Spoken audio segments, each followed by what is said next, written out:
Bonjour à tous, c'est Julien du blog Ça sert à quoi? Je suis au CES 2024 sur le stand de chez Aqara. Alors Aqara, on connaît beaucoup pour tous les produits et les accessoires Zigbee, mais bien sûr Aqara c'est bien plus que ça, c'est tout un écosystème de plein de produits. Et puis pendant que je fais le petit tour comme ça pour vous montrer, vous voyez ici qu'on a le FP2. Le FP2 qui est bien connu comme détecteur de présence avec les ondes millimétriques. Et cette fois-ci, ils ont rajouté plusieurs fonctionnalités, notamment une fonctionnalité de comptage.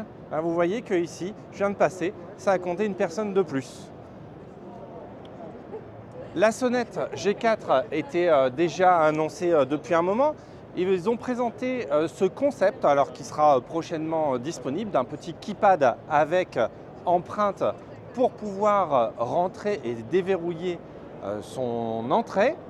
Alors ce qu'il faut savoir aussi, c'est comme vous pouvez le voir ici sur la vidéo, ce keypad sera aussi compatible avec la clé, la Home Key, donc le principe de chez Apple. Vous approchez votre montre Apple Watch ou votre téléphone et ça déverrouillera la porte. Alors une autre serrure qui a été présentée au CES, mais c'est une serrure, donc c'est la U300, pardon, je relis en même temps, mais qui sera que pour le marché américain. Donc avec une poignée, forcément, avec un capteur d'empreinte que vous voyez ici au niveau du pouce. On peut taper le code, mais on aura toujours ici, alors si j'y arrive avec mes ongles, ça va être compliqué, non. Allez, ouais, j'y arrive, ah non.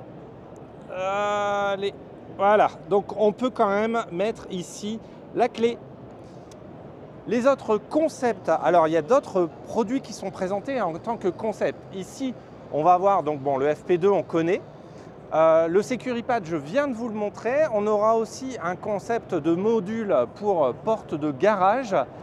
Et ce qui est pas mal, c'est que le SecuriPad, en fait, il est réfléchi pour ne pas fonctionner qu'avec la serrure de la porte d'entrée.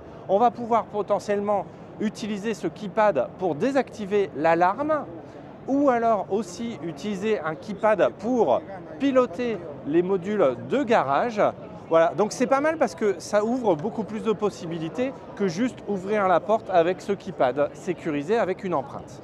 Donc un autre concept qui est présenté ici au CES sur le stand de chez Aqara, c'est la valve donc pilotable pour couper l'eau. Donc vous avez ici sur la petite démo le capteur de présence d'eau, de fuite. Ici on rajoute un petit peu d'eau et vous voyez que la valve va se fermer automatiquement pour prévenir les dégâts des eaux. Alors, comme je vous ai dit précédemment, en fait Aqara rajoute des fonctionnalités à son accessoire FP2, donc le Presence Detector. Ce que je trouve vraiment bien, c'est que c'est un produit qui a déjà été lancé quand même depuis un moment, quasiment un an, et pourtant il travaille encore dessus. Ici, on a l'exemple de détection de chute pour les personnes, par exemple, les personnes un peu plus âgées, mais aussi la présence d'endormissement. Donc si on s'endort, ça va pouvoir mesurer les pulsations, le rythme cardiaque. Je regarde en même temps sur l'écran ce qui est marqué. Donc encore d'autres nouveaux accessoires qui sont présentés, alors encore à l'état de concept pour certains.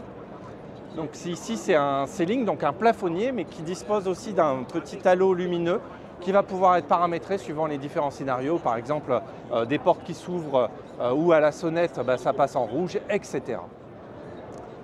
Le nouveau cœur de la maison pour Aqara, c'est la box M3, donc qui arrivera aux alentours de Q2, donc du deuxième trimestre de cette année. Et ce n'est pas juste un nouveau hub, ils ont beaucoup travaillé sur pas mal de points que vous allez voir ici. Donc le premier point, c'est beaucoup plus de stockage dans la box. Et pourquoi ce stockage? Parce qu'on va pouvoir travailler beaucoup plus en local. Il y aura toujours la connexion cloud qui sera possible, mais sans connexion Internet, le hub va continuer à fonctionner puisque en local, on aura toujours l'accès à l'application, la connexion aux différents appareils. On va pouvoir aussi rajouter un second hub M3 et ces deux hubs vont fonctionner en miroir. Donc c'est-à-dire que si un des hubs ne fonctionne plus, tous les scénarios vont continuer à fonctionner. D'ailleurs, ces scénarios, je le relis aussi ici, c'est que les scénarios fonctionneront en local. Pour les scénarios les plus simples, pas de problème là-dessus. Alors un autre petit concept, concept qui est présenté, c'est ici le Voice Controller. Donc vous voyez, c'est un petit galet, un peu comme un AirTag. On le soulève, on donne la commande, donc allume les lumières, et on le repose, et ça va fonctionner, le scénario se lance. Alors ce qui est important, c'est que le petit galet n'écoute pas toujours, il n'écoute qu'à partir du moment où on va le soulever. Donc il y a une captation du mouvement, un peu comme les cubes de chez Aqara qu'on avait, où on pouvait secouer d'ailleurs. Ils pensent à rajouter cette fonctionnalité-là, où quand on secoue, ça fait un scénario particulier, quand on le retourne, etc. Donc des commandes vocales simples, ça s'exécutera en local. Des commandes un peu plus complexes, ça s'exécutera via le cloud. Et ça, c'est ce que je vais vous présenter juste après. Alors là, je suis dans le coin des assistants vocaux, donc forcément, toujours HomeKit, Alexa, etc. Mais là, ce qu'a présenté Aqara, c'est tout simplement Copilot. Alors c'est marrant parce que Microsoft, etc., tout le monde utilise ce mot Copilot pour tout simplement du langage naturel et pour permettre de créer, d'interagir directement avec le hub M3 en langage naturel. On va pouvoir lui dire, notamment avec le petit galet Voice Command, allume-moi les lumières tous les jours à 9 h, et ça va comprendre que ça va créer un scénario automatiquement. Voilà, donc pas mal de bonnes nouveautés, pas mal de concepts aussi chez Aqara.